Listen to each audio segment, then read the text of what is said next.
Hello అండి, welcome to lbs silks. ఈరోజు collection వచ్చేసి చందేరి కుప్పడం శారీస్ అనమాట అండి. ఇవన్నీ కూడా లో బడ్జెట్ రేంజ్ అనమాట అండి. 2000 బిలో శారీ వచ్చేసి మనకి 1700 పడుతుందండి. వీటిలో కలర్స్ కూడా చూపిస్తాను చూడండి.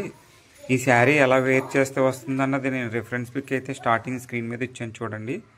సేమ్ అలాగే వస్తుంది. కాంట్రాస్ట్ పళ్ళు అండ్ బ్లౌజు. శారీ కూడా మనకి చాలా అంటే చాలా లైట్ వెయిట్ ఉంటుందండి. శారీ అంతా కూడా మనకి ఇలాగ పోచంపల్లి బార్డర్ వచ్చేసి చెక్స్ వస్తుందన్నమాట అండి. ఇది వచ్చేసి పళ్ళు, అలాగే బ్లౌజ్ వచ్చేసి ప్లెయిన్ అండి. సో వీటిలో మన దగ్గర ఫ్యూ కలర్స్ అయితే అవైలబుల్గా ఉన్నాయి. ఒక్కొక్కటి అయితే ఓపెన్ చేసి చూపిస్తున్నాను. ఏదైనా నచ్చితే స్క్రీన్ షాట్ తీసి మనకు వాట్సాప్లో పంపిస్తే మీకు వీటిలో కలర్ ఆప్షన్ కూడా ఉంటుంది కాబట్టి మేము వీడియో కాల్లో కూడా చూపిస్తాము. అలాగే మన దగ్గర శారీస్ ఫొటోస్ అన్నీ కూడా ప్రతిరోజు వాట్సాప్ గ్రూప్లో వస్తుంటాయండి. వాట్సాప్ గ్రూప్ లింక్ కూడా కామెంట్ సెక్షన్లో ఉంది. ఇంట్రెస్ట్ ఉన్నలో జాయిన్ అవ్వచ్చండి. ప్రతిరోజు అప్డేట్స్ అయితే మీకు వాట్సాప్లో వస్తాయన్నమాట అండి. సో మన కలెక్షన్ ఎలా ఉందో కూడా కామెంట్ చేయండి. వీడియో నచ్చితే మీ ఫ్రెండ్స్ అండ్ ఫ్యామిలీ మెంబర్కి షేర్ చేయడం మర్చిపోవద్దండి.